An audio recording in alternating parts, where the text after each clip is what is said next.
Nation, we are back. Let's get it. Touchdown, Raiders!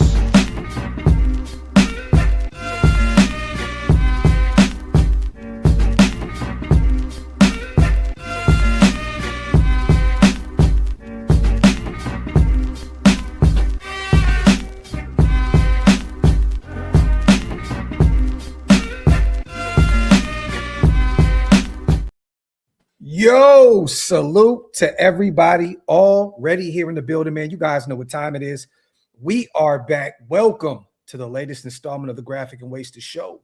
Or the Wasted and Graph Show, whichever way you like to slice it. What is the deal, brother? My brother, it is good to see you, and it is always great to see the chat. Salute to the greatest chat in YouTube history. As always, make sure you wipe them feet over here at OLV Raiders Network and pay your bar tabs over there at Wasted Talents channel, man. They're growing over there like crazy. Almost what? We're coming up on 20K here soon. Like we're getting there. We're getting there. So make sure you get those likes up over there and make sure you also hit that subscribe button. I see Green Dot Gang, Get Off My Lawn Gang, heavy in the building. If you guys want to become members, hit the links. It's pinned up top. We got a lot to talk about today. We're going to go over some potential trade targets here in the offseason. And we're going to talk about some new hires today as well. And I got something just came across my desk here just a second ago. Salute to my guy, Joe. How did it actually run across your desk? Bro, like just sprinted across that shit. Oh, You know what I wow. mean? Yeah, man. Salute to my guy, Joe. Sent me this interesting article. You know what? I'm just going to share it on screen real quick so you guys can all check it out. But it looks like the Raiders and Clint Kubiak are still searching for even more to add to this coaching staff. Boom. Salute to my guy, Joe, once again. And salute to Football Scoop over here. Tug of war unfolding for top Georgia offensive assistant.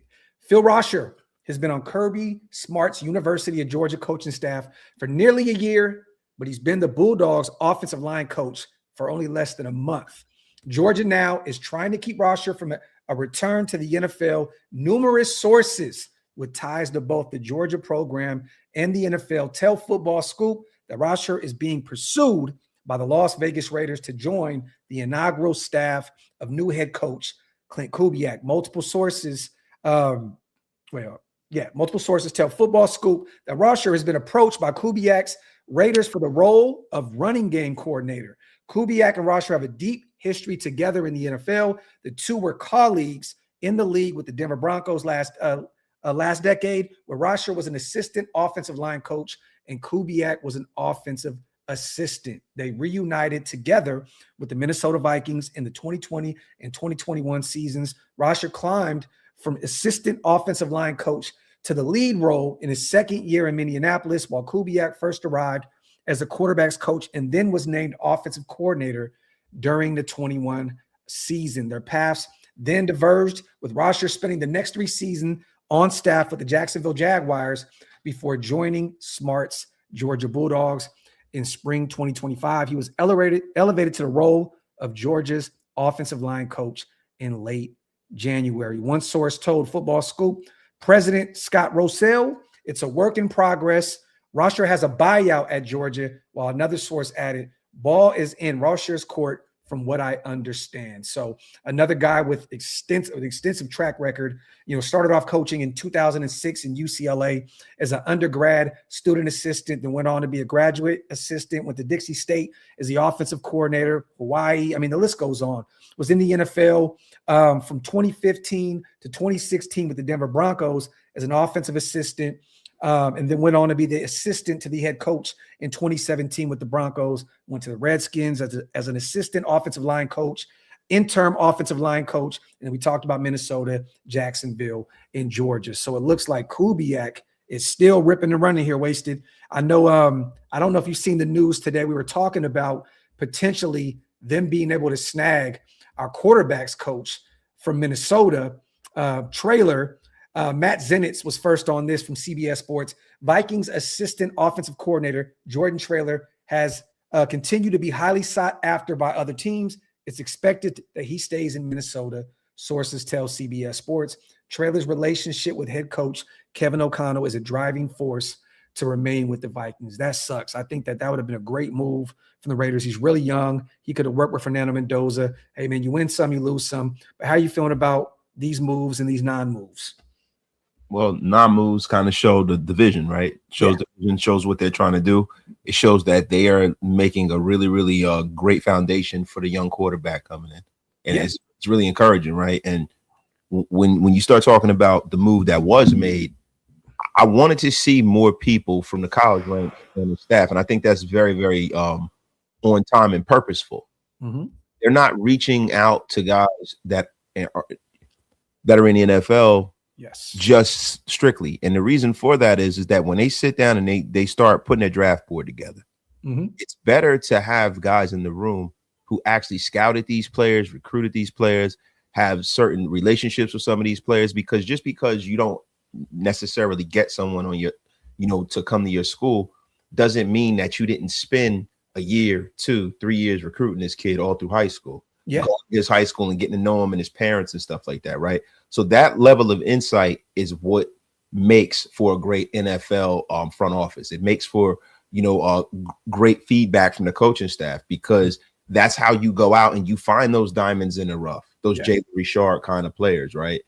And also, those are those higher round picks, those second, third round picks that turn out to be superstars, and you wonder why. It's because the coaching staff had a guy in the staff that had a relationship with the player and knew, a lot of things about him. I mean, look, going into this season, what we wanted the front office and the coaching staff to go into this century aligned. Yeah, and they're grinded, but we wanted a line, and we also wanted them to be doing things that people do this century. Yes. The Raiders have always kind of held on to this old school way about things. Even when McDaniels was here, it's just about the way they went about hiring them. And, this seems like a modern organization. And I love it. I do too. Also, you guys, we made it official today. Rick Dennison is officially our offensive line coach. There was rumors and reports coming out that he was going to be like a senior offensive advisor, but it looks as though they named him our offensive line coach.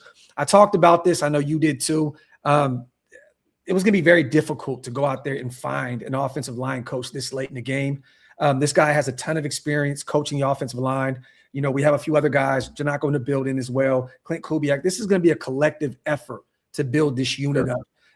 That's why I'm not too much worried about it. And I do believe this is going to be like a 1-year hire. Next year, they'll look to, address the O-line coach position. I think this is a guy that's going to be here, help this thing, turn into a better direction. And then next offseason, he'll probably end up being like a senior advisor or something along those lines. How do you feel about this move? Yeah, I kind of feel like this is his swan song in coaching. I think that this is his pre-retirement kind of cushy job as a consultant, right? Rick Dennison is a guy that he brings 30 years of NFL coaching experience. Ton of it. He has 7 seasons as an offensive coordinator with the Bills. Yep. He was with Denver, and he was with Houston. Minnesota. Gary Kubiak. Yep. Minnesota, 6 division titles, 4 Super Bowl victories. He's also been a part of 13 seasons with 10+ wins. Yeah. I mean, this is a guy that if you start tracing and doing your research, it's a guy who helped get Arian Foster going. He was a guy doing a lot. Dalvin Cook. Yeah.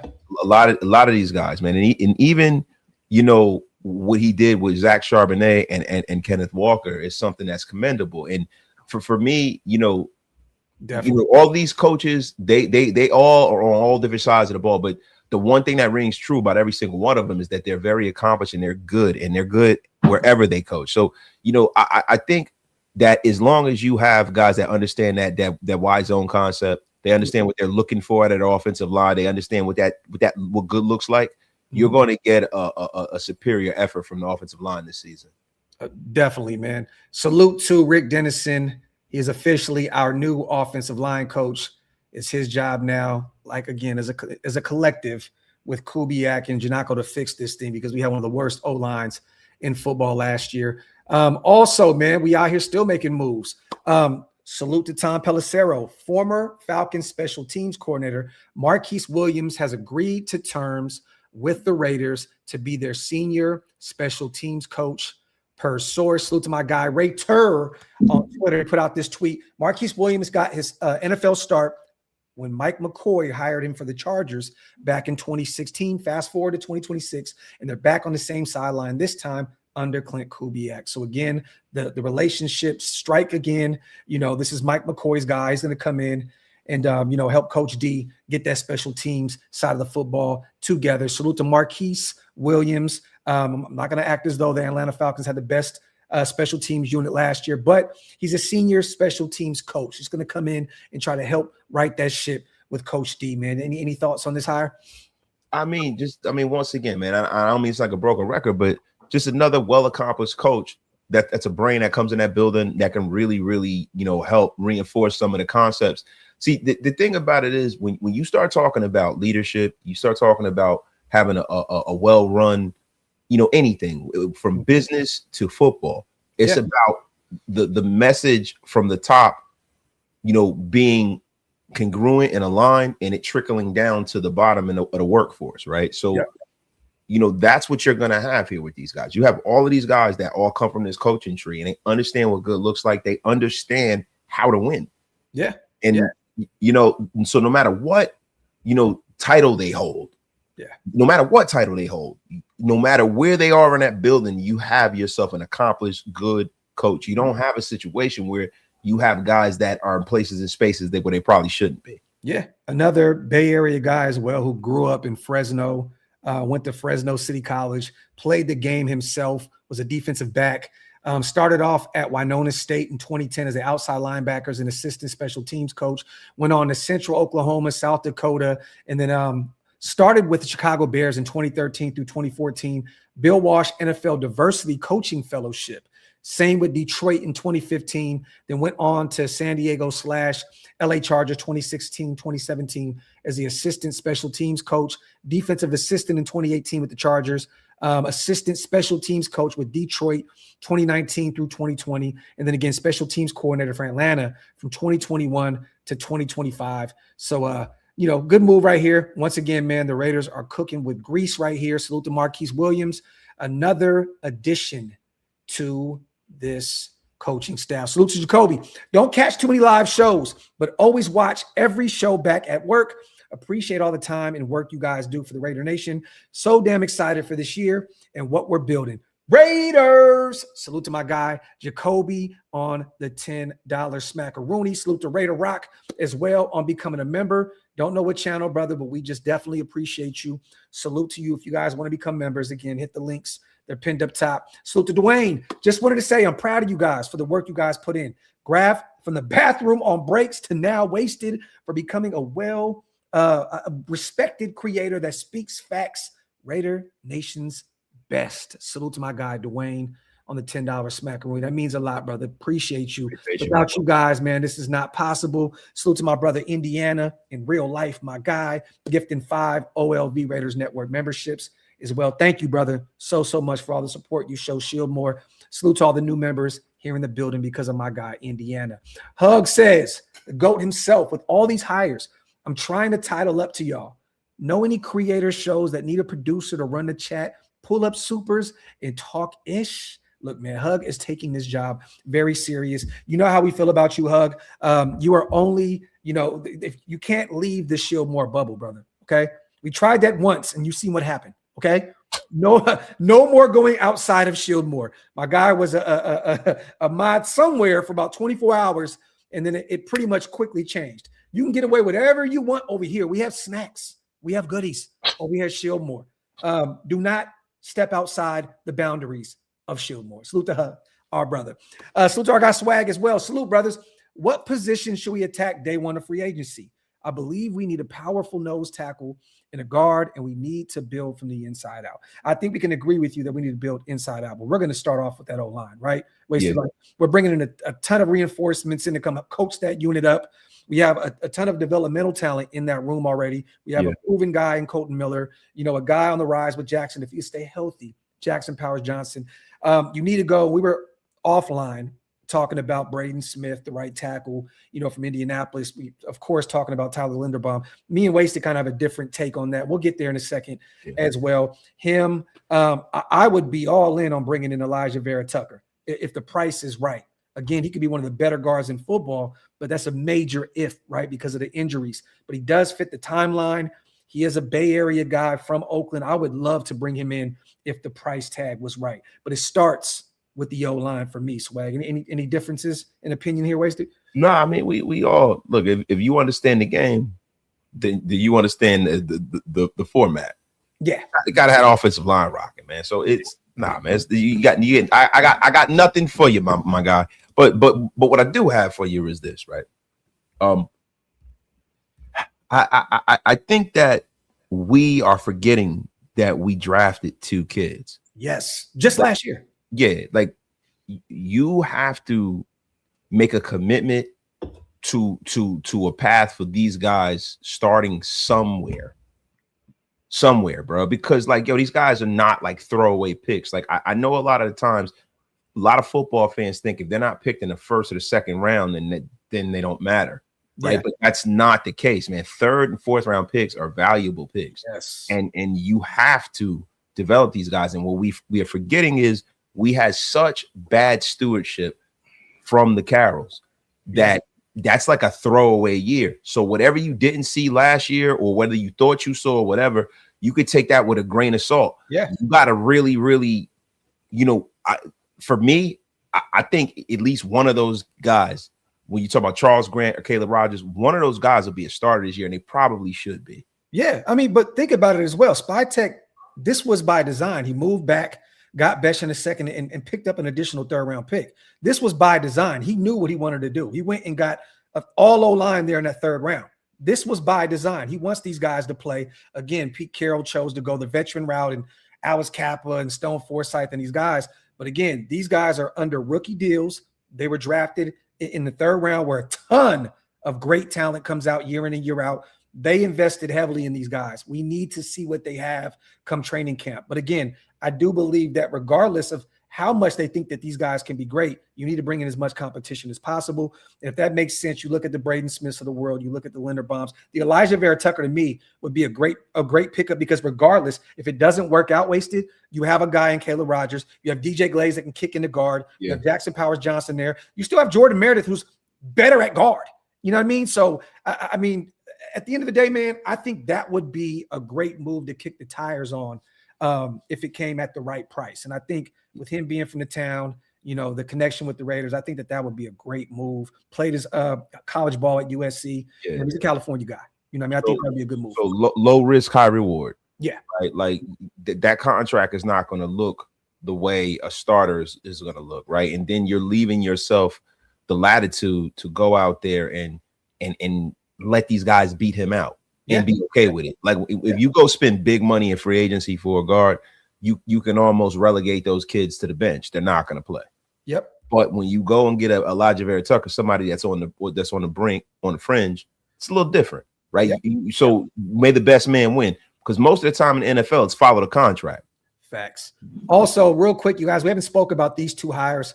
The Raiders also went out and signed Philadelphia Eagles assistant linebacker / defensive quality control coach, Ronell Williams.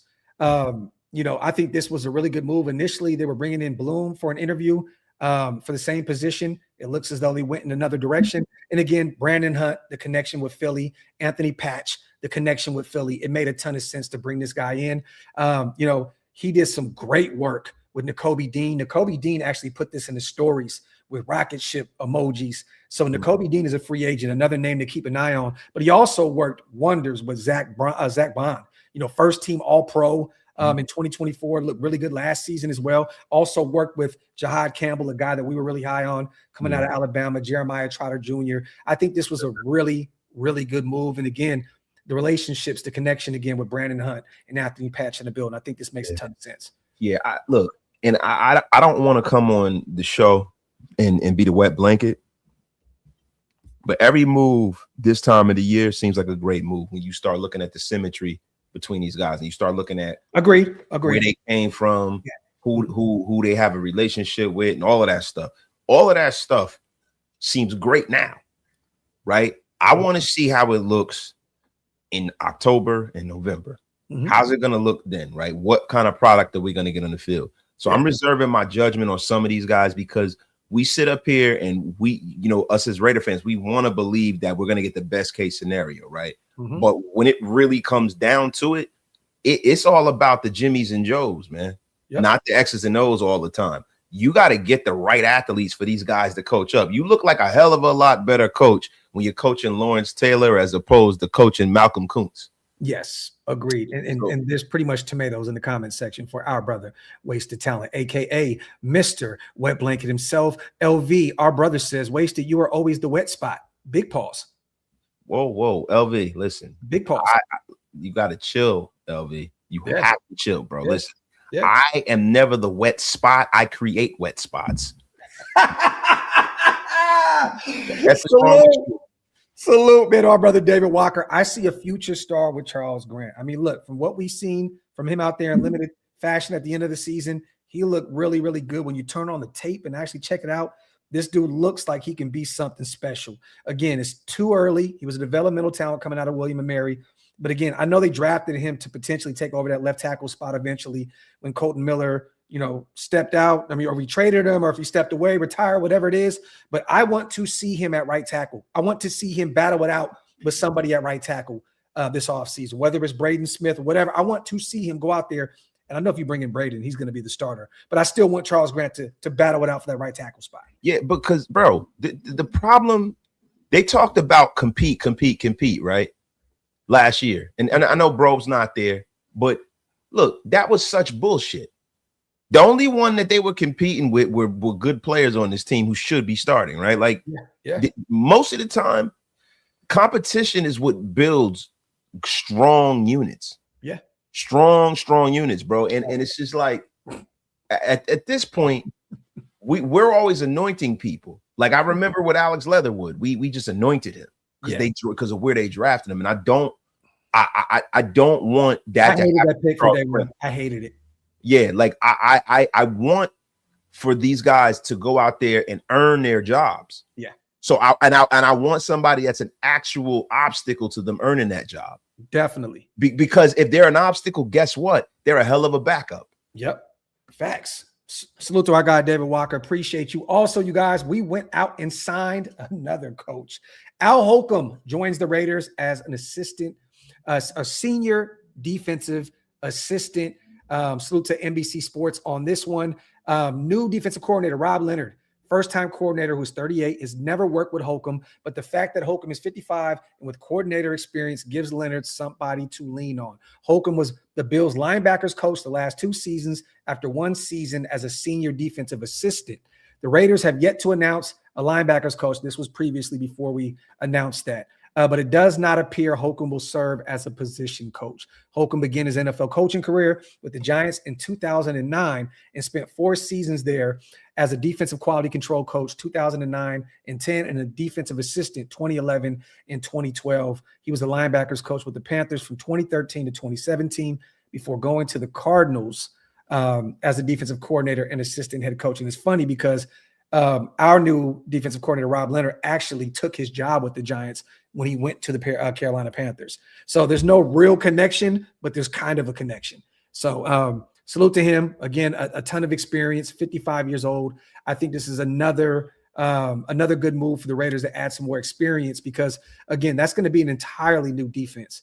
Wasted, like an entirely new defense. We're going to need as many, defensive minds and on that side of the football to coach up a lot of these guys that we're going to bring in through the draft because I'm expecting them to go damn near 80% defensive side of the ball in this upcoming draft, outside of course, Fernando Mendoza, potentially a running back later on, and maybe a wide receiver in the mid rounds. Maybe they bring in another offensive lineman, to be determined, but I think they're going to go mostly defense on that side of the ball. Yeah, I mean, it only makes sense, right? Like the cupboards are bare. The cupboards are bare. We got so many free agents. It's very to me, right? It's very weird that people in the nation not seeing it this way. Everybody has Mendoza fever, right? Mm-hmm. But if they don't have a person who can get them the football back and to stop people, and they don't have to outscore everybody. That's a part of his maturation too. Having a great defense is really something that takes the pressure off of a young quarterback big time, because when you have that built-in, hey, I gotta score all the time, that's a bad thing, man. It's a bad thing, especially for a young team with Genty, Brock, and Fernando Mendoza. You don't want them to have to go out there and win you ball games every single week. We need a defense that can make some stops. And I'm not expecting this to be a top defensive unit in year one. You have a year one defensive coordinator. You're going to have a young defense. But I'm expecting them to, with all these minds out there, to potentially put – I mean, look, all we need at this point is a middle-of-the-pack defense. I would love to have that, with some of these offensive weapons that we're bringing in, again, i.e. Fernando Mendoza, and then potentially bringing in a receiver through free agency as well. So salute to Alex real quick. Question for Wasted and Graph. Which teams do you think has the best chance to go from worst to first? Seems like it's an every year thing now. This is facts. Definitely facts. Look, man, I'm a Raider fan. I'm going Raiders. I don't give a shit. Raiders. You know what? I'll put Tennessee in the mix as well. Look, we don't even know what their rosters are looking like. They haven't gone through the draft. They haven't coaching staff and what they can. I mean, as far as from a coaching staff, it's the Raiders. I mean, Tennessee's got to be in the mix too, because Salah. But the thing that Robert Salah has to show me is that he can be a good head coach. Dable as well. I've seen him. I know Dable's there, right? But you got to show me, if you're the guy that's got your finger on the pulse of the team, Dable being there is not enough. Because he is not the head coach. He's not the alpha and omega, and he's not the last line of decision making in defense. Let's see what kind of leader Robert Salah can be. Now, I know that when he was in New York, it seemed like he was okay, right? And it seemed like it was an Aaron Rodgers thing. But is it an Aaron Rodgers thing, or is it a credibility thing? Yeah, I like what Raider Nice said as well. The Giants potentially. I mean, the Commanders. Well, the Giants, of course. Yeah, Philly. Are they going to return back to their dominance? The Cowboys are on the rise, but again, that division can be wide open right now. Yeah, the Giants are going to win that division, bro. Think so? I think so. You know what? It's crazy to say it. I got the Cowboys winning that division this year. It's either between the Giants and the Cowboys, but I have the Eagles taking a huge step back, and what Washington is it all depends on how good Jaden Daniels can be. Yeah, was that an anomaly? Stay healthy. Yeah, was that an RG3 year? Like, what was that? Yeah, facts. Salute to Swag once again. I think our O-line should be left to right. Miller, Glaze at left guard, huh? JPJ at center, Rodgers, Grant. So we are actually more solid than most think. Draft and sign young defense. Well, the thing is this, Swag, you're going into that, into this season with that unit with a ton of inexperience. You're putting JPJ back at center, where he was relegated to guard the last 2 seasons pretty much. He did play a little bit of center. But then you're looking at DJ Glaze. You're taking him from right tackle to the left side and putting him in at the guard spot. Rodgers, is he ready yet? Grant, again, I want to see him battle it out. But that is kind of scary going into this season with that young offensive line. Could it work? Definitely. But you need to bring in some veterans. Like I said, a Braden Smith would definitely help on that right side. If you kicked in Glaze the right guard and you had Braden Smith next to him, a proven veteran, that makes that right side that much better. I agree with you. I think that would be fun if they can develop in year 2. And that's up to, all the guys on the offensive side of the building, Kubiak and Janako, and Dennison. They got to get that thing right. Yeah, bro, they know, we know that they cannot fill the cup that is open and overflowing with bad over. Yo, it is runneth over. You can't continue to fill it with more hopium. You have to kind of stop the bleeding. You have to, at the very minimum, insert one stone cold lead pipe starter from free agency. That's just mandatory because of how bad that unit was. You have to do that. If you don't do that and you bring in a rookie quarterback, what you're doing is you're setting your organization back 10 years. You have to bring a starter in. Cooks, no. That's all I got to say, brother. No. Russell Wilson, he needs to be nowhere near Las Vegas. Let him stay where he is. It has not worked with him in recent memory, and there's no reason to bring in a distraction like Russell Wilson, a big name vet that, bringing in his big name wife who probably will be performing out there in Las Vegas. We don't need that energy right now. He's not even really a big name at this point, man. He's more of a name than a player, though. Yeah, his name outweighs his game at this point. You got to realize something about Russell Wilson. Russell Wilson 6 or 7 years ago was phenomenal. Yeah. right now he's a guy who's lost a step athletically, and then he has all the physical limitations that made him unpalatable to begin with. Yeah. So when you lose that, that means that you pretty much can't play in the league anymore at an effective level. Yeah, facts. Salute to my boy Maine in the building. Is there any consensus that Spy Tech may be on the level with Howie Roseman or Ozzie Newsome? Did we hit the no? There's a lot that he needs to do in order to even be mentioned in that rarefied air. You're speaking of two greats in Howie Roseman and Ozzie Newsome. There's no way in hell. Now, can he potentially down the line? We hope so, right? But there's no way in hell we can even look. We're coming off of what, 4 wins this past season? Yeah, bro. Listen, like a first base, second base, third base, home. Yeah. You know, like come on, man. Like we are now in the batter's box.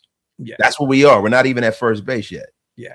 Let him get the first. Let him hit a grounder or something like that first. Yeah, it's not. We have to pump the brakes here. Are we excited about Spy Tech? Definitely. Is he a very well respected football mind around the building?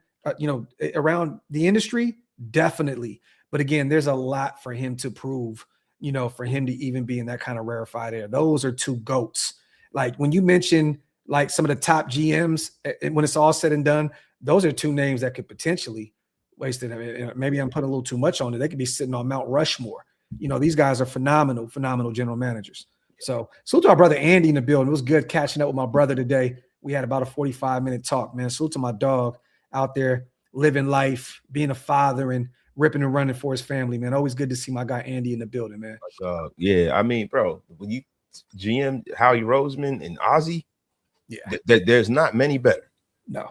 Are we talking about George Young or something like that? We got to go back, right? We got to go back. I mean, you can mention, the Chiefs and there's some few guys out there, but again, that's rarefied air. Spy Tech has a lot of work to do in order to get there. And it starts through free agency this season. Call him Tech Shram already. Like, what the F are we doing here, man? Through the draft. Let's get to it, you guys. Let's have some fun. Real quick, I want to ask you, because I know you have a connection to this young man. And there's a lot of reports coming out there that Green Bay may move on from their young pass rush. Well, I'm going to say young, semi-young pass rusher. He's young. He's young. Get the F out of here. I mean, bro, he's what, 28, I believe? He's young. Fucking when is 28 not young? Well, I mean, everybody speaks about Max Crosby is like he's 98 years old. So I don't know. I don't speak about him like that. You're young ass. Other people do. But all I'm saying is, you know what, bro? That's 2 bums. It's one on the show. That's one on Twitter. That's right, bro. The third bum. Okay, and it's what? I'll do this.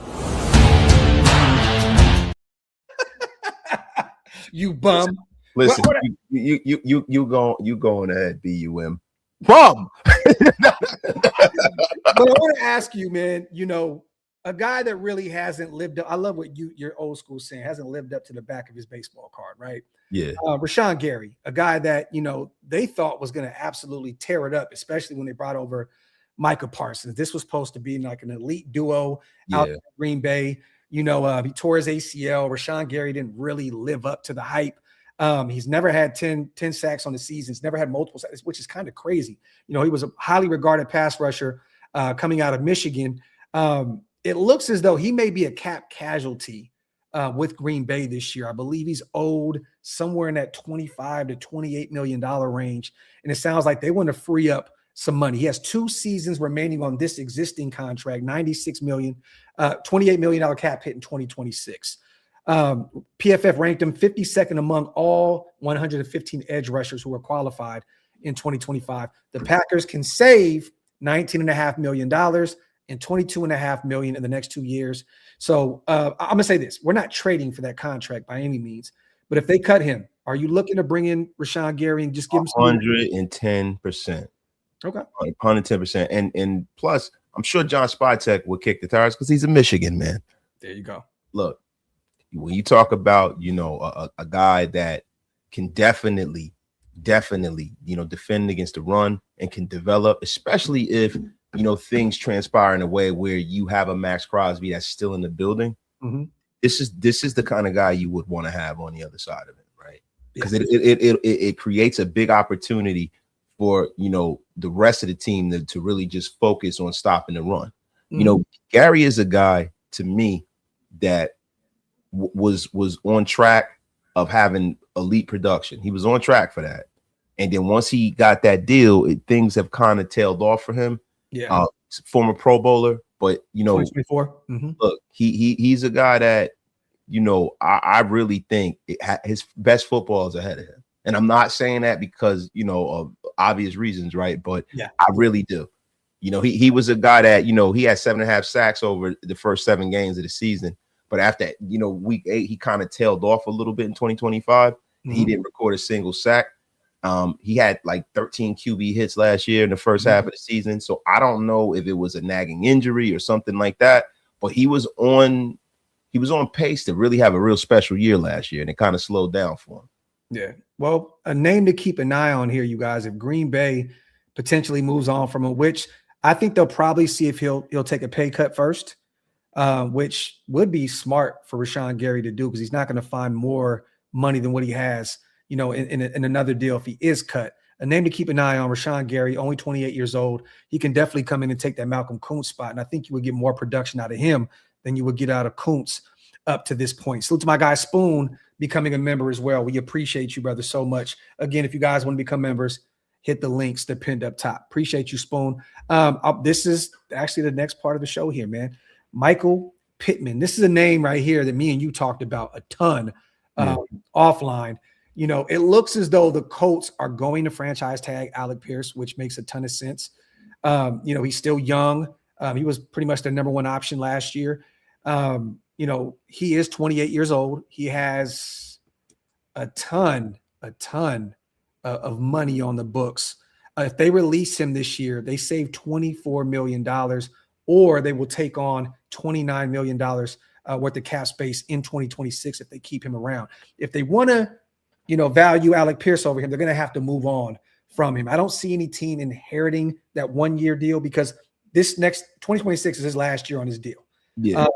I don't know if anybody wants to pay $29 million. You look at the teams that have the most cap space in football right now. I don't think that any of those teams are willing to do that. If he's released, which is a very good chance because I'm seeing a lot of possible trades with like late round picks. You know what I mean? Like Horseshoe Heroes, they cover the Colts. They see a 5th round pick from Denver, Michael Pittman Jr. Buffalo Bills, Indianapolis gets a 5th round pick and a conditional late round pick in 2027. So you're not really getting anything big from inheriting that deal. This is a guy, man, that has definitely had a ton of production up to this point. And I think he had 2 years of over 1,000 yards. Yeah. What do you think about this potential move right here? It would be a great move, especially if you can get him at your number. I mean, because listen, if they get rid of him, they're going to free up over $24 million in cap space. So Daniel Jones needs a deal. Alec Pierce needs a deal. Yeah. So like Alec Pierce, Jones, Jonathan Taylor, Tyler Warren, those are the key contributors for that Indianapolis offense, right? So, Pittman's a guy that has averaged like I think around like 90 receptions and about 950 yards. 5 touchdowns over the last 5 seasons, right? I'm looking at it right now. So he's been one of the more steady wideouts in the league, and he would give Fernando Mendoza a legitimate target. Like, and he's not at the level of a guy that's going to really break the bank for you. No. He's a guy that he won't make things complicated for you if there's a decision to be made. Like when it's time to pay Brock, when it's time to pay Genty, he'd be the first guy out the door. So those are the kind of moves that you have to make to build towards respectability.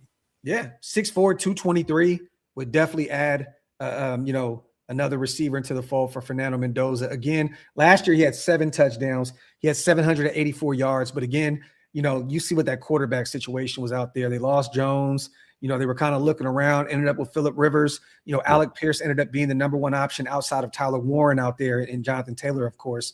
But he still had over 700 yards, had 784 last year, 7 touchdowns. The year prior, he had 808 with 3 touchdowns. And then in 2023, he had a big year, 1,152 yards, 4 touchdowns. He's the Bakersfield, California guy. Again, another dude that went to USC. I would love this move. I would love this move if they find a way, if they release him, which is very, very possible. This would be a great grab for the Raiders. Yeah, it definitely would, man. This is the kind of wide receiver. This is how I want that room addressed. I don't want them to go out there and swing big because we're not ready for that yet. Yeah. Like you got people that talk about, the Raiders aren't ready for a quarterback. Like that's horseshit. Yes. What they're not ready for is a high price, stud wide receiver that is demanding the ball and doesn't know his role. Yeah. Like it's about knowing your role and shutting your mouth, man. The Rock never said it better himself. Well, know your role. Shut your mouth. More than anything, we can't have another Geno Smith, another Gardner Minshew, another Jimmy G. We can't do that again. So again, go get your quarterback and then build around him. And I think this would be a very, very intriguing option. Salute to Spoon, man, gifting 10 Raider Nation unlimited wasted talent memberships and also 10 OLV, my guy. Man, you are one of the GOATs. Spoonster. Appreciate you, Spoon. Salute to all the new members here in the building because of our guy, Spoon. If you missed out on those 20, again, hit the links. They're pinned up top. My dog, Spoon, we appreciate you so much. Alex, I don't see them moving off from him at all. I know that they've had some quarterback woes out there in Arizona. They drafted him very early, and I know that the production hasn't really lived up to the hype. They're not moving on from Marvin Harrison. Bro, come on, man. Yo, so that's what we do now. We get rid of stud wide receivers you took in the top 10 in the first 3 years. Like, you're not doing. Come on, man. Salute to my guy Johnny Wade. He lives out there in Indy. He says, Coach trying to free up all the cap space, one for free agency, but also they're trying to get as much as they can so they don't have to lose any of their offensive linemen. So again, I know that they drafted another young kid, I believe out of the 4th or 5th round, and he came in for Braden Smith for a few weeks. I think he was dealing with a neck injury, and he looked pretty good. But maybe they try to bring Braden back. Again, they have to pay Daniel Jones. I think who else is going to be a free agent? They got a few guys out there that they're going to be freed up here soon. They need as much cap space as possible. And Daniel Jones is not going to be cheap. He's not going to be cheap. So Nah. Indiana Jones is not going to be cheap. And they've named him Indiana Jones. So guess what? They just took away all their leverage to try to lowball that guy. Right, exactly. So to Castro, in my opinion, I would rather get a receiver in the draft next year in the first than pick one up in free agency or draft one this year. You got to bring one in regardless, Castro. You know what I mean? Like, you have to, brother. Like, the covers are pretty bare there. I really believe in Jack Besh, and I know that we both believe in Dante Thornton if he can continue to develop and get better. Hopefully Coops can find a way to unlock his full potential. Tucker's in the last year of his deal. We spoke about him. I thought that he would have – I know that Brock Bowers is not only a phenomenal pass catcher, but he's also a guy that, goes out there and takes a ton of eyes off of you. But when Brock was injured with that knee injury and then they put him on the IR, I thought that Trey was going to take off a little bit more. You know what I mean? I know that they kind of took the deep ball away from Geno because of all the turnovers, but I just thought that Tuck was going to be that guy that was going to come out and be potentially our number one guy, and he didn't step up. You know what I mean? So we need another receiver. We can't just depend on Best stepping up and being that guy in year 2. Thornton being the guy. You got to bring in a dude. I bring in one through free agency and bring up another one in through the draft. I get what you're saying because there are some very intriguing names in 2027, but you cannot just give Fernando Mendoza what we have right now. You have to assemble as many weapons as possible with him in year 1. Yeah, listen, man, and I saw in the chat, Unk's in the place to be. The Violators in the place. Salute to Unk. Look, I'm gonna be honest with you. Trey Tucker is a guy that, I was saying that, I got to see how he balls out, right? And what I see from Trey Tucker is he has the speed, he has the ability to be explosive. He just doesn't have the prerequisite strength I think he needs to be that size. You got to be a strong receiver. Like Steve Smith was a smaller guy. He was a strong dude. Yeah. Julian Edelman was strong. You got to be strong to be that small and play in the NFL. To Trey Tucker, listen, man, going over there, go call up, Alex Ariza. The Edelman special, baby. Look, call up Alex Ariza, not Guerrero. You need Alex Ariza. No, you need Alex Ariza. You need Balco, Alex. You don't need Alex treatment, baby. Lad, you need to go and listen, man. Yeah. Go over there to Germany, man. Yeah. Go over to Europe a little bit. Maybe go have yourself some tea and crumpets over there. Yeah. and hey man, maybe you might stumble upon a little GH. If he doesn't have an MJ like an NBA jam head, he's on fire. Like, listen. We need a 7-gallon head here. Yes, this is what we need, man. We need you to look like a gas canister. You ever run out of gas? You get that big red gas canister. Yes. We need his head to look like that when he comes back. This is what we need, man. Somebody get the man some juice. Yeah, give him a little juice. We need him to come back looking like Frankenstein this upcoming season, man. Salute to Raider Reap. I've answered this question a ton. I'm going to hand this one over to our brother Wasted. You have top 3 hopefuls for free agency. 3 names. Well, Linderbaum. Say no. Look, Devin Lloyd, Linderbaum, yes. And Linderbaum and or Wyatt Teller. I know you're not as big on Wyatt Teller as me. Yeah, I'm big on Wyatt Teller. Wyatt Teller. Sanjit called him a superstar. I'm like, well, I don't know how that. And salute to our brother Sanjit. We got to bring him. We got to get our 3-man podcast going again because I got to ask Sanjit what the hell he was thinking calling him a superstar. 3 times. I mean, that is not fair for you to be up here with your filth, disrespecting the great Sanjit T. You effing bum, you. I mean, what has he ever done to you? You know, I mean, what the F is wrong with you, man? If he thinks he's a superstar, then you allow him to think he's a damn superstar, Graf. I mean, come on with your crap. I mean, this is good. Yo, and you know, I was thinking maybe Nakobe Dean. You know, maybe Nakobe Dean. He's kind of undersized, so I don't want to say Nakobe Dean or Devin Bush. You know, but Tariq Woolen. Love it. I would love to bring in Tariq. I know that NFC Championship left a very sour taste in a lot of people's mouths around the league, but bring me Tariq Woolen. Definitely, bro. I think he could be a stud out there with Rob Leonard calling the defense. Look, man, listen, bro. Being an expert of leaving sour taste in people's mouths across the league that I played in, big Zoom. I agree with you, though. It's Linderbaum, it's Devin Lloyd. And, you know, I'd probably put Braden or Elijah Vera Tucker right there in the mix. Definitely. Salute to Maine, my guy. I agree. Forcing 15 targets per game to any wide receiver is not good business, unless you're Brock Bowers. You know, I can see. I would love for Brock to get that many targets every damn day. He's unstoppable. But I hear you, man. Appreciate you, brother, on a $10 holla. Oh, we love Sanjit. That's our dog. He's one of the GOATs. But again, I just didn't understand the superstar label. I truly didn't get that. Especially, I know he's been dealing with some injuries and he hasn't looked the same these last 2 years. I think the last time he was a Pro Bowler was in 2023, I believe. Don't quote me on that. I could be wrong. But he's had some up and down seasons since then. You know what I mean? So and he's going to be what, 32? Is he 31, 32 years old, I believe? Yeah. So, you know, and he played on a bad O-line. It's so crazy to see. We're crying about our O-line, you guys. Cleveland's entire O-line are free agents. Walking out of the building. Like they have to create a whole new O-line, which is not a bad thing because that O-line was ass anyways, but they have to create a whole new O-line. All we need to do is just fill in the blanks here and there. They need a whole new O-line to block whoever it is, Watson, Shador, Dylan. I don't know who was going to be out there, but again, they got a lot of work to do out there. Some other potential targets out there, man. We talked about Byron Young, right? You know, and again, he's not too young. Like, he's 28 years old and he's still on his rookie deal. The Rams it's going to be tricky for them to keep him around. He's on the last year of his deal. They got to pay a few other guys on specifically on that defensive line, right? They went and got Braden Fisk. You know, they got a ton of guys. You know, Jared Verse, the 2 Florida State guys, they are eligible for new deals next offseason. I don't know how you pay Byron Young when you have a bunch of other talent that you have to pay. This is an interesting name to potentially keep an eye on. If the Rams, let's just say we're there in a second. You've been a Raider to begin with.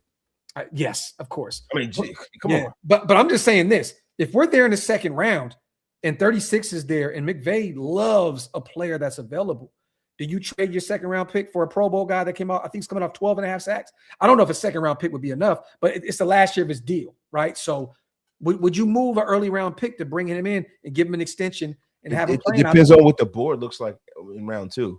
Yeah. Right. Like if Messador is there, if R. Mason Thomas, one of those guys, you can get on a rookie deal. Yeah. Then that's different, right? But if it's return on investment, right? ROI.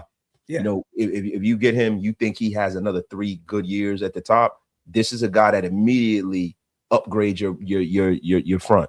He immediately does that. And the thing that I wanted the Raiders to do is to take a lot of their draft capital and more than half of their free agency money and go out and make big deals, right? To fill that you know, like a quarterback's best friend is a great offensive line, a great run game, and a great defense to get them the damn ball back and get them good down and distances and things like that. Yeah. The Raiders have not really focused on bringing in real talent in a long time on the defensive side of the ball. Like when Reggie Mack was here, he never built around Khalil Mack. He would try to kick the tires on the Bruce Urbans or guys that were kind of like done, right? You know, Reggie Nelsons of the world. This would be one of those moves where you're getting a guy that's still playing in the prime of his career. Yeah. Another thing to keep an eye on, though, too, is Matthew Stafford's probably on the last year of his career. So that will free up some cash. Maybe they bring in a Ty Simpson or one of these guys, to back him up this year and be the guy down the line. Maybe they find a way. But this deal that ESPN put out there, Dan Graziano said he predicted this, a 4-year, $145 million deal with $72 million guaranteed. So that's a lot of money for that's a lot of money, bro. That ain't gonna happen, my brother. Yeah, and again, they gotta extend Nakua. There's a lot of moves that they need to make out there with the Rams in order. They got Beyonce Adams out there. It's shit crazy, bro. Yeah, facts. Another name to keep an eye on, you guys. Once again, Byron Young. I know that he was in talks, well, not in talks, but there was a potential trade out there, 2 first-round picks in Byron Young for Max Crosby, and I think a 3rd or a 5th from the Raiders. So another name to keep an eye on. We're looking at those 2027 free agents. Some of these guys that their teams may not be able to keep around, and that's another name right here. That we would love, right? This is a player that would be such a factor on this defensive line for years to come is Jordan Davis. A guy that, once again, Philly's going to have to, Howie Roseman is a wizard, with the cap. But again, are they going to be able to afford to keep him there? Jalen Carter, they're going to lose a pass rusher this offseason that they just traded a 3rd-round pick to Miami for. There's going to be Quinyon Mitchell is going to need another deal here soon. Cooper DeJean is going to need, or Cooper DeJean, however you say it, is going to need another, a deal here soon. This is a guy that I would not feel any type of way if Spytech moved on from some early draft capital to bring in and give him a heavy extension. What was one of the big players out there in Tampa Bay that's been there? It's been a fixture on that defensive line. It's been there for a long time. Wasted. My God, what's the kid name, man? I'm sorry. I was actually zoning out right now.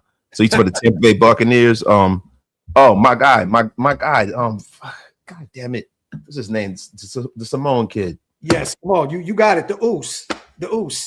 Oh my God. What the hell is his name, man? Vita Vea, baby. Vita Vea. Yeah, I'm right. sorry. I was about to call that man Haloti Nada and embarrass him. Yo, I'm getting old, bro. Again, though, right? A name that you could potentially bring in and be a really, really big. But Jordan Davis is no Vita Vea, man.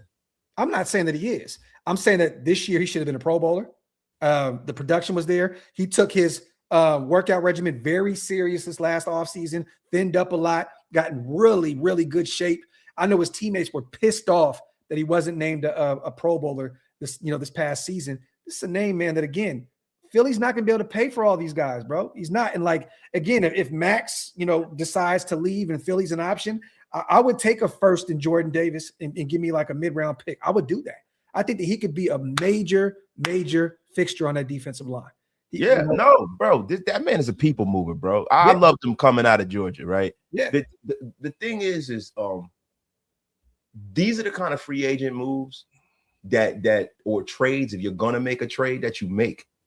You know what I'm saying? Like a lot of times I've seen the Raiders go out there and they make trades for players, and then they compare them to players like Jordan Davis. And they're like, "Well, he's the next Jordan Davis." Yeah. And it's like, then he winds up being the next Davis Jordan. Like we if we're gonna like make big swings like this, right? You want to be bringing in some name brand, first brand talent.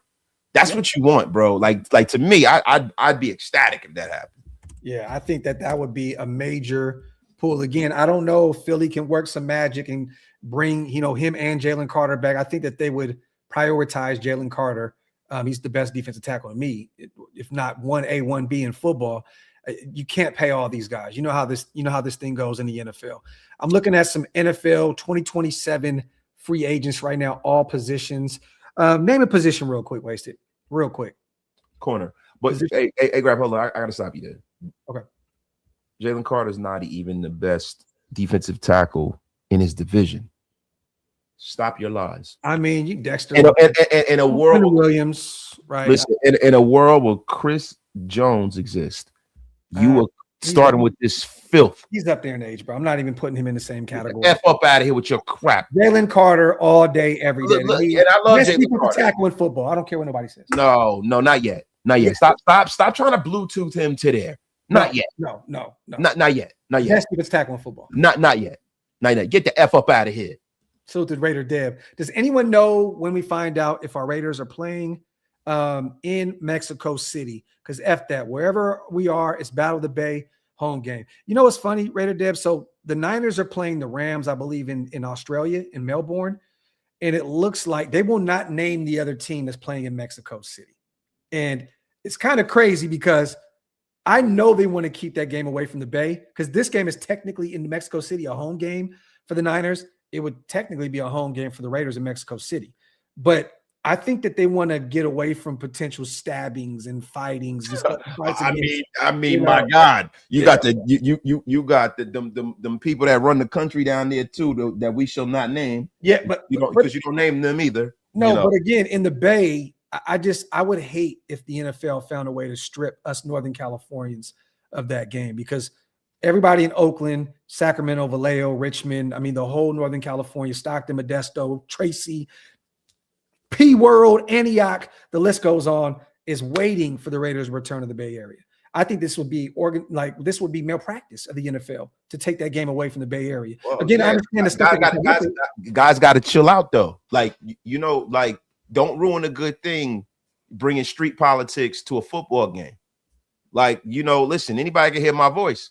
Listen, leave that shit outside the stadium. Come watch the game so that we can continue to have that battle of the Bay. You speak for Newark, okay? You speak for New York. You speak for Philly. You speak for Northern California. Hey, listen, man, I speak for where I want to speak for. You get the F up out of here. I speak from a man who does not want, and for real, this has nothing to do with no side of the aisle. Yo, bringing street shit to sports is stupid. No, it is. It's stupid, bro. And I hate that. And I hate the fact that, our fan base gets saddled with that. Because Raider fans, from what I've seen, right, since I've been doing this, are some of the best people in the world, bro. But again, there's more good than bad, though. You can't strip away a game because 5% of your fan base is on some gangbanging shit. Like when the other 95 deserved to watch the team that they was stripped away from them. I don't agree with you, bro. Yeah. And that's like, it's like, come on. And Raiders God, I'll slap the dog shit out of you if you ever call me soft in my face. 916 brother alone. I will slap the shit out of you. Don't disrespect me, bro. Like, I'm just saying, when it comes to that, you know what I'm saying? Like, let's keep it football. Yo, hold on. I'll slap the shit out of you. Yeah, that ain't football. You calling me soft. That's some man shit. Ain't no football. That's get you fucked up stuff. What I'm saying is this, man. I that would be nasty to take that game away from Northern California. But again, we have a huge fan base in Mexico City. The NFL is clearly trying to build more, outside of America, right? I get it. It makes sense. But that would be the one game that I would hate to be stripped away from us because I was looking forward to flying back home to the Bay and enjoying that trip. You know what I mean? So, but it is what it is. We'll see. Again, I'm like, I seen that they didn't name, the team yet. And I'm looking, it's a Niners home game. I mean, you can kind of put 2 and 2 together here, right? Yeah. Not, bro. It's just, it just sucks, man. Cause bro, that preseason game, that was dope. Every year that shit was dope. Yeah. It was dope. It was a good time. It was something that you can kind of get back to bringing our fan base and keeping them in Northern California. And it just sucks, man, because like even when the Raiders go back to Los Angeles, we played in LA a long time and we got a big fan base down there, but it's not as special as being able to go back and return to the Bay because we got somebody in our division that we got to play every year in LA. Yeah. So it's not like it lost its luster, but it's the fact that we're guaranteed to have that. But the 49er game in the preseason and having it, when the regular season is dope, man. Yeah, Wasted got that Bay Area blood in his veins too, you guys. His family's from the Bay. He just so happened to be born and raised in Newark, but he got that Bay blood. He got that Bay blood. Oh nah, man. Listen, I'm a Jersey boy, man. Look, Johnny Wade, the Raider fans were getting the blame for that Mark Sanchez. Yeah, bro, didn't make any sense until the actual news footage came out. Like, come on, bro. Like just because we're there in the city, we're the ones that it's like, come on, man. What are we doing here? What are we doing here? I'm looking at corner right now, right? You mentioned corner. And we're not gonna be over here for too long, but corner is definitely, one that I'm very interested in. And again, there's going to be some interesting names that may potentially move on from I can't wait until these cuts happen. There's going to be a ton of guys that are big name guys that are still productive that are going to get cut because these teams can't keep them around. We know Witherspoon's going to get paid a shit ton of money. He'll be probably the highest paid corner in football from Seattle. But I'm looking, Keyshawn Nixon, hell no.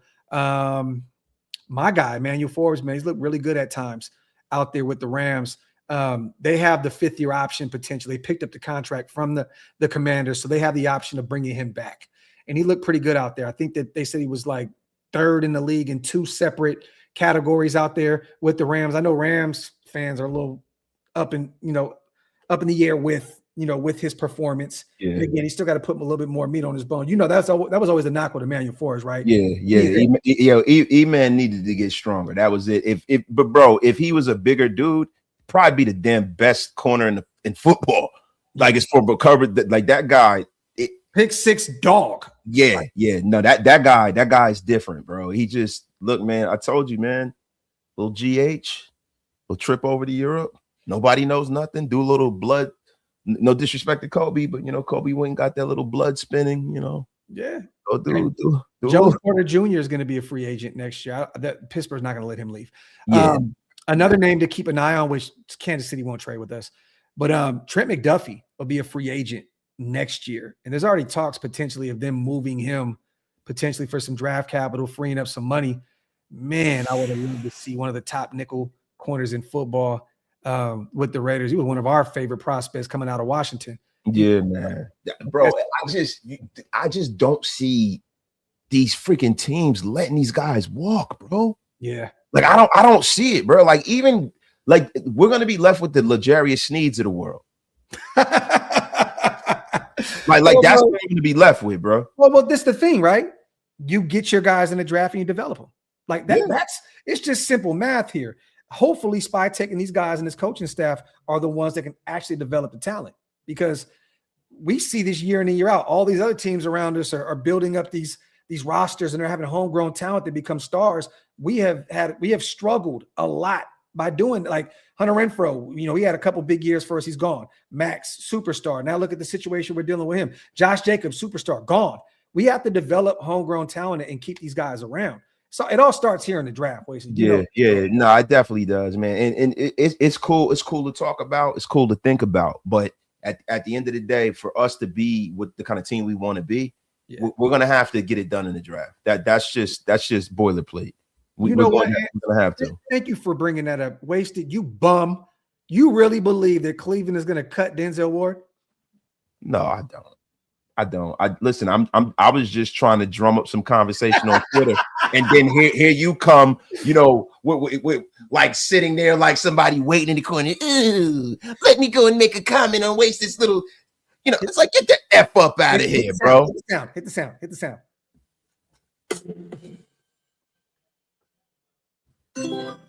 I forgot. I'm sorry. Look, that thread was phenomenal. I just want to say that tweet that thread of just a bunch of gifts. It was absolutely hilarious. Yes, it was. But nah, look, bro, I'm just listen. Can I get my grift on sometimes? Hey man, get your grift on. Like it's got just like Gargamel, just he just rains on my parade and my grift. I know Denzel Ward ain't going nowhere. I mean, who the F? Like seriously, who the F would let a guy like that leave? Nobody's letting him leave. It's just cool to talk about. If so, trade him. Like, don't just release him. But it is the Cleveland Browns we're talking about.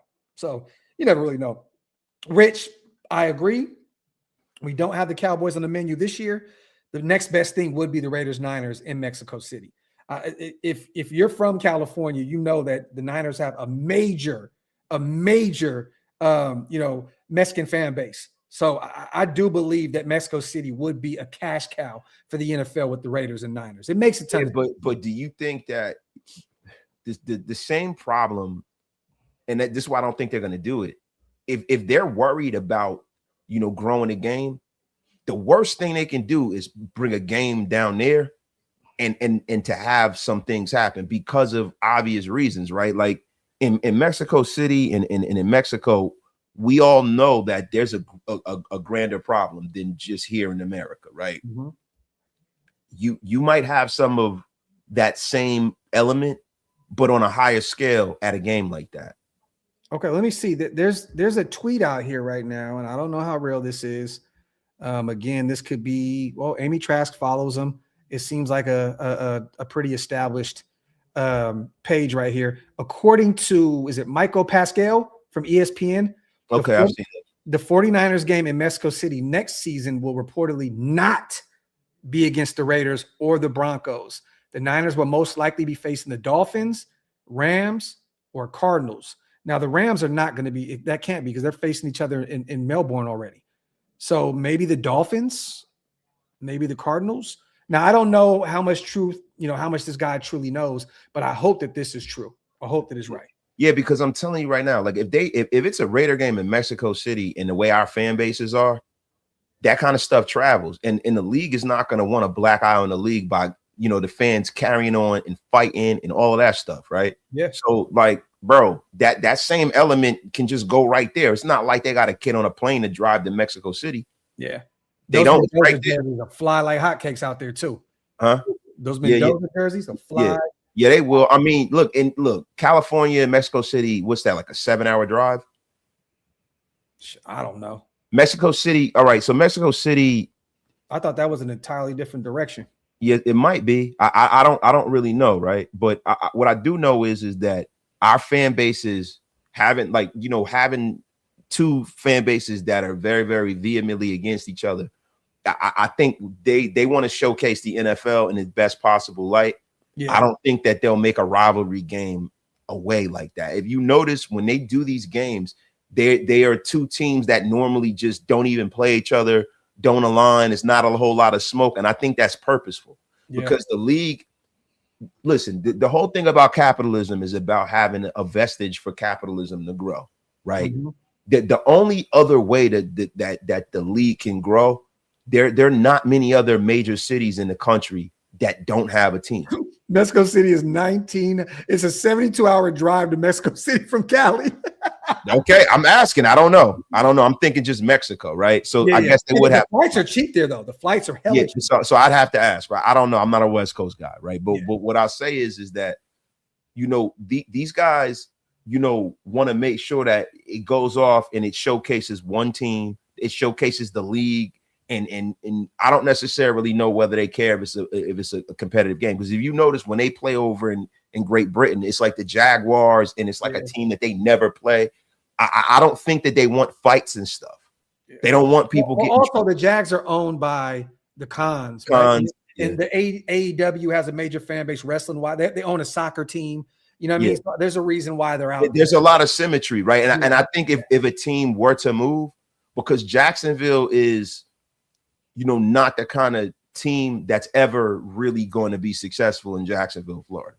Like football in Florida doesn't really make a whole lot of sense because it's the Bible Belt and it's a college football land. they don't give a damn about the Jaguars. They really don't. Even when the Jaguars are winning, like it looks like it's a high school team when you see their media. Like that's why it's funny. They were getting on that lady that commended Liam Cohn, and I think that was real Bush League when people did that, talking about her professionalism. But they don't understand. It's a real mom and pop situation there with their media. Yeah. They know all of the players. It's a very small group of people. It's not like when you walk into the Raiders. It's like the Sacramento Kings. Literally. Yeah, it's like the Kings. Like, right. So they're never, I don't think Jacksonville's ever really going to explode and be some major media hub for football. Like not professional football. That's a college football town. They're going to take the Jaguars and probably move them to England eventually. If they ever move a team, because it makes sense. Yeah. You don't really have to do too much realignment. You take the Jaguars and put them in the AFC East. Yeah. You know what I mean? Like back in the day when the Colts used to be in the AFC East, and that's not a long flight. So I can see it, man. Salute to Jose, man. Raiders in Mexico with a Spanish-speaking quarterback. Money. Salute to my guy, Duarte in the building. Salute to Hug. Prediction: if Mendoza is drafted number 1 to us, which he will be, Mendoza will lead all jersey sales for first-year rookies in history. The thirst the nation has for a real quarterback will break records in merchandise. Watch. I mean, look how Shador's jerseys were flying off the handle last year. Yeah. You can only imagine. This guy's coming off of a national championship, undefeated. You know, a hell of a lot more success than Shador. Yeah, hell of a lot more. Definitely, Hug. You're definitely on to something there, brother. Salute to Black Hole. Raiders will be smart to collab with OLV on doing some fan content. You fellas always keep it 100. Appreciate you, my brother. Definitely. And keep an eye, man. We're going to be working on some things in Vegas very, very, very soon. Stay tuned. Stay tuned. Because trust and believe, we're working on a ton behind the scenes. And I got some stuff baking in the Vegas area. So, Black Hole, appreciate you, brother. As always, get a few more questions in, you guys, at that hour 15 mark. We talked about a few potential names that the Raiders could maybe take a look at in the trade market. We talked about the new hirings, and it looks as though the Raiders are still trying to build onto that staff. Also, just answered a few supers and all that good stuff. Get a few more questions in here before we get out of here. I heard Caleb Williams is trying to recruit Max. I mean, bro, he was on his podcast. I mean, there were several people on the podcast that day. Rob Ryan was there. Robbo was in the building. He interviewed him. I think Jared Verse was there, I believe. I think he was there as well. There was multiple interviews that took place there. So, look, I mean, who the hell's not trying to recruit Max right now? You know what I mean? There's a ton of teams. It sounds like 20-plus teams that would be interested in Max. But it was a regular conversation. Who doesn't want a great player, bro? Like he's a top guy at a very, very important position, right? But listen, the thing that I saw was the booger that he put on Max's couch. See, I didn't see that. The booger. So he Gardner Minshew the interview up. Bro, he went full graphic raider, bro. Full booger. Yeah, full graphic raider. Booger. Wow. And bro, look. You gotta somebody send me that snippet, please. I gotta see him wipe. And mind you, it was an LA pod space. So he didn't wipe the booger necessarily on Max Crosby's furniture. Man, it's on his show, bro. That booger lives in infamy. Bro, hey, wasted. He was in a rush. Bang, zoom. Yeah. He said, Max, we pick you. Salute. Applaud this man. Applaud this man. All puns, baby. Listen, I'm telling you right now, man, you know we have been long time fathers. I mean, the dad jokes are flowing over here. They're flowing. They are flowing. They are flowing. Let me see. Bears give us 2 first-round picks. No, we're not taking. No, I don't want no wide receiver for Max Crosby. Get the F out of here with that crap. Especially a guy that's 29 years old and that contract is ridiculous. Like, no. And he had 600 yards. DJ, not much more. Get the F up out of here. And I like DJ. But again, no. I like DJ cut in free agency, picking him up on a scrap heap. I'm not trading for him. The F out of here with y'all crap. He said Max has one tone and it's deaf as F. He should. Oh my God, Hug. Oh my God, Hug. Hey man, look, man. Let that rich man have fun. Let that rich man have fun. Let him have fun. Let him have fun. Let him have fun.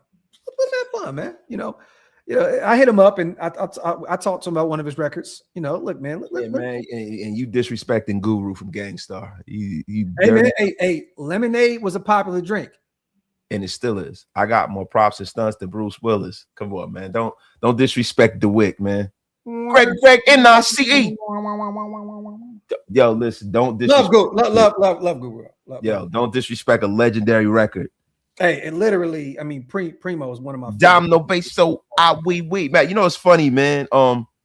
We were If I'm lying, I'm dying. Yeah, bro. Listen, I ain't gonna lie, man. The comment section was nasty. Hug. I'm gonna keep it a buck with you. Yo, all right. So look, what we got to do is we got to put this in the proper perspective. Turf Toe versus Max's record. What's up? Who's a better rapper, Darren Waller or Max Crosby? This is what we I'm going need. Max, man. This is what we got to do. The only thing I didn't understand was the Vay. I've never heard anybody call Vegas. So when he said, you know, bought a new crib in the Vay on my way to the Bay, I was like, the Vay. I never heard Vegas be called that. But again, look, man, it's no issue. Hey, man, let him do his W. Look, man, Waller, we put him in a whole nother category. Waller the baller was dropping records. One of the goats. Yo, with a Z, records. He was like Cash Money Records for the 99 and the 2000. Let me say this. I'll say this. I got Darren Waller. And this may come off disrespectful. No athlete needs to rap, bro, at all. I think the only one I enjoy. Damian Lillard. Stop your lies, man. Did you hear me say that? I said the only one I'm cool with is Damian Lillard. Oakland's own. Town business. Hey, man. He can rap. Shaq Diesel. Well, I'm the hooper, the hyper. Maya. When I leave the room, you know you're better. Every time I mention somebody from Northern California, you want to go back and bring a Newark artist out. I hate that. Yeah. I cut you like a Shaq knife and cut you with precision. Forget Tony Danza. I'm the boss. Hey, bro, I ain't gonna lie to you. You can't stop the rain. Yeah, bro. Yo, come on. Stop it. Classic. Alarm to a lemon, my VA women. Yo, hold on. Let's not act like. Yeah. C-Web had a record with Corrupt that was cold too. Yeah, but listen, bro, you got to stop, yo. And we don't need no hooks from Shaq too. You know you fucked with Kobe, it. That shit was nasty work. Jules, aka Allen Iverson, disgusting. Yeah, that's Kissing him wrote his rhymes for him though. Yeah, it was nasty. Yeah. I mean, look, man, Shaq Diesel though, man. He said Le'Veon Bell was decent. He was ass. Yeah. Nah, Shaq. Listen, man. Hey, as patient as Le'Veon Bell was, he should have never rapped. Yo, man. Oh, hold on. The puns. The puns. Yo, what about the AB joint? Disgusting. What about Jello? Whoa. Hey, bro. That man signed a deal with Def Jam and you never heard about him again. Oh. Bro, never happened again. What about Deion Sanders with his whack record? Must be the money. Yeah, but he did somebody else's record. Bro, and he was like doing the butterfly and shit. I like, yeah, bro. It was terrible. He had the curl too, bro. At the end of the day, man, you know, none of these guys should rap. But again, I can't tell a rich man what to do with their life. Like they make so much money, they're probably just bored out of their skulls, bro. And they're like, let me just go find some studio time and let's just get right. Hey man, don't do my man Shaq like that. He got a classic with B.I. All right. Paul, I'm an old fart. I have no idea what they're talking about. Doug, real rap. You can't say that Shaq don't got a couple of dope records. Huh? Shaq got like 2 or 3 dope records. No, he do. You don't disrespect. Nah, bro. Shaq was all in the source. He had music videos on beat. Shaq was actually a rapper. Yeah. You got to give Shaq his respect, bro. Don't do Shaq. He was still cheeks, but I give Shaq his credit though. Yeah, man, that's the Shaq. Wait, the Shaq attack has risen. Yo, oh shit! I remember Greg Olsen, man. Third leg Greg. Third leg Greg, bro. Yo, third leg Greg was cold, man. Third leg Greg, bro. Third leg Greg was cold, man. Yo, he was a pioneer, yo. First it was Eminem, then it was third leg Greg. no, actually, before, around the same time, yeah. Third leg Greg. Salute the Hug. Let's just voice inflection, tone, and dropping the hook is not in these boys' will. Well, this is the thing, though, Hug. They're not trying to rap no more. Like I don't judge music if you're not a lyrical. How do you judge that? You know what I mean? Like it's more melodic now. It's just that's what it is. I can't judge these guys. Like Damian Lillard actually has bars. I can enjoy. I look at these guys like he said, like KRS-One, like they're just cheeks, bro. You know what I mean? So fucking see your Hondo coming out a mixtape called "I'm Not a Fan." I'm not a fan. Yo, that shit is hilarious. Salute to John. Yo. Hey, Brian Shaw, J.R. Ryder, and J. Kidd and Company. Wait, did Brian Shaw rap? J.R. Ryder, Oakland's own. Yo, J.R. Ryder rap, but that shit was trash. Blake Snell clip. I didn't hear that. Nah, bro. Let's get the hell out of here. Salute to everybody here in the building. As always, we appreciate you guys so much. That new album dropping. I am not a fan. I am not a fan. I am not a fan. And the new single It's featuring AI. No. The new single is Glenn fired. Socks. Aaron Glenn fired. Yo, I am not a fan featuring AI. Yo, tomorrow, you guys, 10 a.m., 1 p.m. 10 a.m. Pacific time, 1 p.m. Eastern time. We will be live tomorrow. ESPN's own Ryan McFadden will be on the show. Wasted will be traveling, you guys. So we're trying to make sure, wherever he is remote, that it's going to work out. So expect Wasted here. But if anything happens where he can't do it, I'll be holding it down for us tomorrow. But Graph and Wasted and Graph show tomorrow, 1 p.m. Eastern, 10 a.m. Pacific time. Ryan McFadden, Raiders, ESPN Insider will be live on the show. You guys do not want to miss it. One of our new beat writers. Good dude, too, man. I really rock with Ryan's. Solid cat. He's a good dude. So, but other than that, anything on the way out, brother? Nah, bro. Did you just hear my shoulder crack? It's time. It's time. It's time to go. Yeah, it's time to go. Love y'all. We out.